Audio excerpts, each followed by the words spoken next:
अल्हम्दुलिल्लाह वस्सलातु वस्सलामु अला रसूलिल्लाह अम्मा बाद। देखें, हज के मसाइल के ऊपर बात हो रही है। शैतान को कंकरियाँ मारने का जो हमने तरीका बताया 11 को, देखें 11 को ज़ोहर के बाद आपने तीनों जमरात को कंकरियाँ मारनी। पहले छोटे को, फिर उससे बड़े को, जो दरमियान वाला है।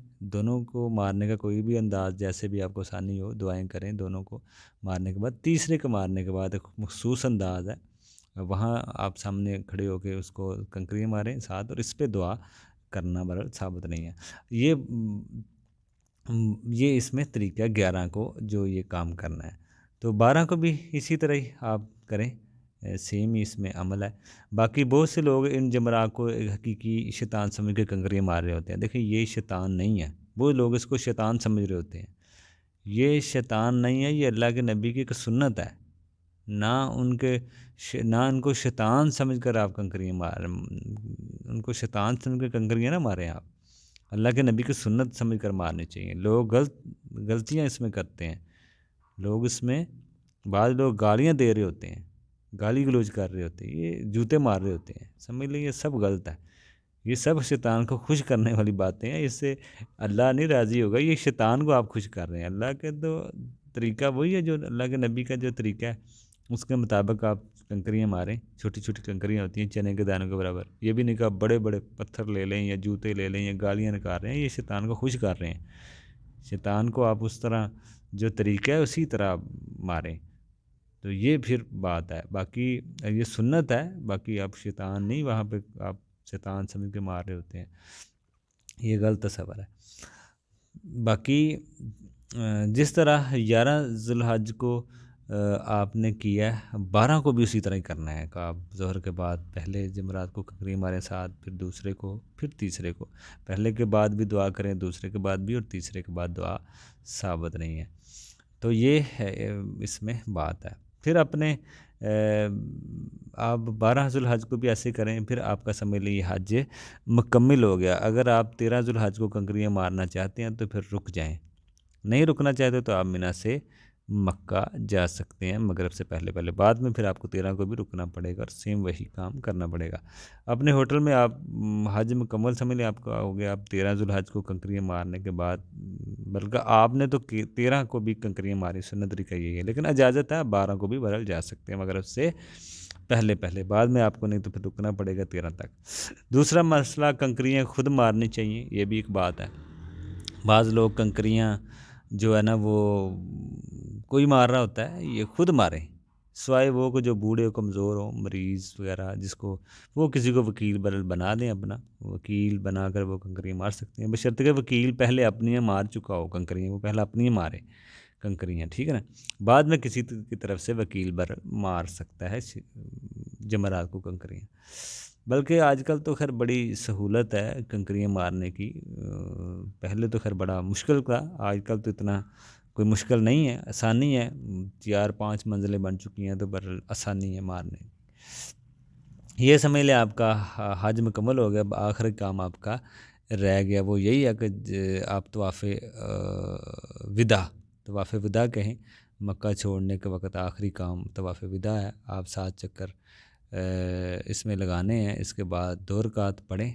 इसमें सही नहीं है, सही वाला इसमें मसला नहीं है। इसके बाद आपने मक्का छोड़ देना। आखिरी काम में आपका तवाफ़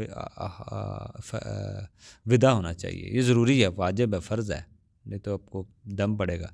इसके बाद आप अपने आके की तरफ से रवाना हो जाएं। ये आपका पूरा हज मुकम्मल अल्लाह के नबी के तरीके के मुताबिक समझ ले अदा हो गया। 8 ज़ुल्हज से लेकर 13 तक कंधा नंगा आपने नहीं करना, आपने ये ढांप कर ही रखना है, ठीक है ना। ये भी इसमें मसला है, बाद नंगा किया होता है।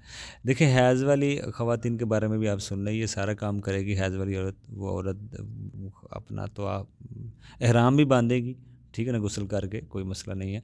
चाहे कोई भी कपड़ा हो, कोई भी रंग हो, जितने भी लिबास हो, वही उसका एहराम है। वो औरत बैतुल्लाह का तवाफ़ नहीं कर सकती, नमाज नहीं पढ़ेगी। इनको इजाज़त है कि वो कुरान की तिलावत करे, इज़कार करे, ठीक है ना, इजाज़त है। मिना भी जाए, अरफात भी जाए, मुज़दलिफ़ा भी जाए, कंकरियाँ भी मारे, कुर्बानी भी करे, अपने बाल भी कटवाए, सारे कुछ काम करे।